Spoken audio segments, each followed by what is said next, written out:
இந்த வீடியோவில் full and full Christmas order நான் எப்படி பண்ணியிருந்தேன் அப்படின்னு தான் நம்ம வந்து காட்ட போகிறோம். அது இல்லாமல் வந்து சில சந்தேகம்லாம் இருந்துச்சு இல்லைங்களா, அதை நான் வந்து இதில் வந்து கிளியர் பண்ணிடுறேன். ஃபர்ஸ்ட் ஆஃப் ஆல் நம்ம வந்து 50 பீசஸ் 100 பீசஸ் இருக்கிறதெல்லாம் முடிச்சிடலாம் அப்படின்னு சொல்லிட்டு நான் வந்து ஸ்டார்ட் பண்ணிட்டேங்க. இது வந்து என்ன ஃப்ளேவர் அப்படி சொல்லி பார்த்தீங்கன்னா டூட்டி ஃப்ரூட்டி டீ கேக் மட்டும்தான். இது வந்து பார்க்க கொஞ்சம் ப்ளம் கேக் மாதிரியே இருக்கிறனால லோ பட்ஜெட்டில் இந்த மாதிரி கேட்டிருந்தாங்க. ஸோ அதுவும் நம்ம வந்து அதுக்கு தனித்தனியாக நம்ம வந்து டின்னெல்லாம் வாங்கிட்டு இருந்தோம் அப்படின்னு பார்த்தீங்கன்னா 50 டின் நம்மளால வாங்க முடியாது. ஒரு செட்டிங்கில் வந்து ஒரு 24 பீசஸ் நான் வந்து பேக் பண்ணுற மாதிரி இருந்தது. அதாவது டெக்கோ ஒன், அதுக்கப்புறம் சின்ன அவனில்.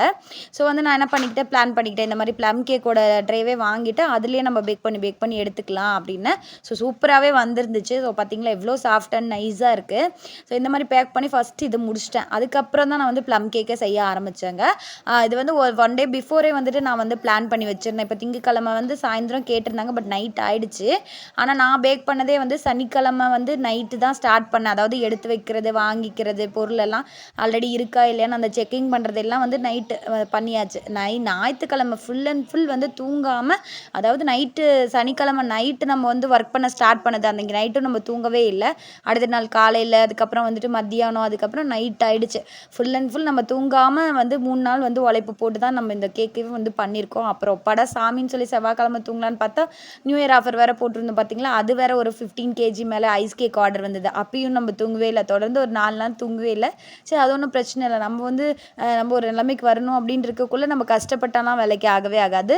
ஸோ அதெல்லாம் வந்து எனக்கு வந்து பெருசாகவே தெரியறது இல்லைங்க. நம்ம நல்லா ஒர்க்கை வந்து பண்ணிகிட்டே இருக்கணும். அப்போ தான் எனக்கு வந்துட்டு ரிலாக்ஸாக இருக்கும் மைண்டு. சரி, அதெல்லாம் விடுங்க. இது வந்து ப்ளம் கேக் வந்து ரிச் ப்ளம் கேக் வந்து 1/2 kg வந்து போட்டுருங்க அந்த மாதிரி கேட்டிருந்தாங்க. இதை வந்து 2 கஸ்டமருக்கான வீடியோ தான் இது. ஒரே கஸ்டமர் வந்துட்டு ஒரு இது கிடையாது. இதே மாதிரி 2-3 கஸ்டமருக்கு சேர்த்து நான் பண்ணியிருக்கேன். நான் கீழெல்லாம் நல்லா பெட் ஸ்ப்ரெட் விரித்து போட்டுட்டு நம்ம அது மேலே போட்டு ஒரு பாக்ஸ் பண்ணுறதுக்கு தான் நேரம் ஆகிடுச்சு. அதை தான் நாங்கள் 2 பேரும் பேசிக்கிட்டோம். என் ஹஸ்பண்டும் நானும் பேசிக்கிட்டது என்ன அப்படின்னா, கேக் பண்ணுறதுக்கு கூட நமக்கு டைம் ஆகல இல்லை தானே பேபி, வந்துட்டு நம்ம பேக் பண்ணுறதுக்கு தான் நமக்கு இவ்வளோ டைம் ஆகிடுச்சு இல்லை அப்படின்ற மாதிரி பேக் பண்ணணும். ஏன்னா அந்த அட்டைப்பெட்டி மடிக்கணும், போடணும். அதுவும் இல்லாமல் இந்த ஜாராக இருக்கா பார்த்தீங்களா, அந்த லைட் வச்சு நம்ம வீடியோ எடுக்கிறனால நடுநடுவில் வந்து டிஸ்டர்ப் பண்ணிக்கிட்டே இருந்தால் அவங்க வேறு ஃபோன் மேலே ஃபோன் பண்ணிக்கிட்டே இருக்காங்க. ஸோ அவங்க எல்லாருக்குமே கொடுத்தா தான் வந்துட்டு அடுத்த நாள் அவங்க சாப்பிடும்போது நல்லாயிருக்கும் அப்படின்ற ஒரு பதட்டத்திலேயே நாங்கள் பண்ணிக்கிட்டு இருந்தோம். அது நடுவில் வேற வந்து அழுகாச்சு, நானும் பண்ணுவேன் வேர்க்கு அப்படின்ட்டு. சரி வாமான்னு சொல்லி அவளை தட்டி கொடுத்துட்டு நான் வந்து இதை வந்து நல்லா பேக் பண்ணிகிட்டு இருந்தோம். அப்புறம் எங்கள் வீட்டுக்கார் வந்துட்டு நீ பேக் பண்ணால் நானும் ஹெல்ப் பண்ணுறேன் அப்படின்ற மாதிரி அவர் வந்து ஸ்டார்ட் பண்ணிட்டார். அவர் தான் ஃபுல் அண்ட் ஃபுல் வந்து இப்போ டெலிவரி பண்ணார். நம்ம வந்து என்ன பண்ணோம், ஆட்டோவில் போய்க்கலாம் அப்படின்னு நினச்சோம். பட் எங்கள் வீட்டுக்கார் தான் வந்துட்டு ஒரே இடம் இல்லை, நான் பைக்லேயே போகிறேன் அப்படின்னாங்க. சரி ஓகே, என்னமோ பண்ணு, உன்னோட இஷ்டம் அப்படின்னு. ஜாராவும் பார்த்தீங்களா, அவளும் அதே மாதிரி அட்டைப்பாக்கு போடணும் அப்படின்னு சொல்லிட்டு ராவடி.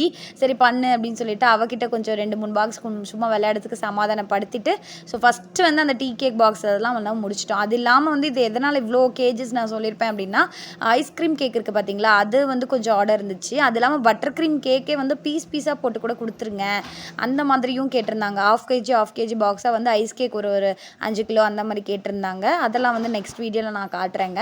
இந்த ப்ளம் கேக் பார்க்கும்போது அவ்வளோ டெம்ப்டாக இருக்குது. முந்திரியெல்லாம் போட்டு அழகாக அந்த பாக்ஸிங்க்கே ரொம்ப செலவாயிடுச்சு.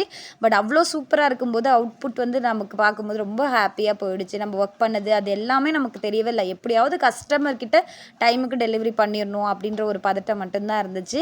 நல்ல வேளை நம்ம சாப்பாடு வெளியில் வாங்கிட்டு இருக்கனால அந்த ஒரு பிரச்சனை இல்லை. நமக்கு நேரத்துக்கு சாப்பாடு சாப்பிட்டுட்டு நம்ம ஒர்க் பண்ணிட்டு இருந்தோம். நடுவில் வேறு கரண்ட் போயிடுச்சு. கரண்ட் போனாலும் நம்ம வேலையை நிறுத்த மாட்டோம்டா சாமி அப்படின்னு சொல்லிட்டு அப்படியே வந்துட்டு இருட்டிலே வந்து ஒரு லைட் மட்டும் செட்டப் வச்சு நம்ம பேக் பண்ணி முடிச்சதுக்கப்புறமா கரண்ட் வந்துச்சு. இதுக்கு முன்னாடியே விட்டுருக்கலாம்ல கரண்ட்டை, அந்த மாதிரி ஆயிடுச்சு.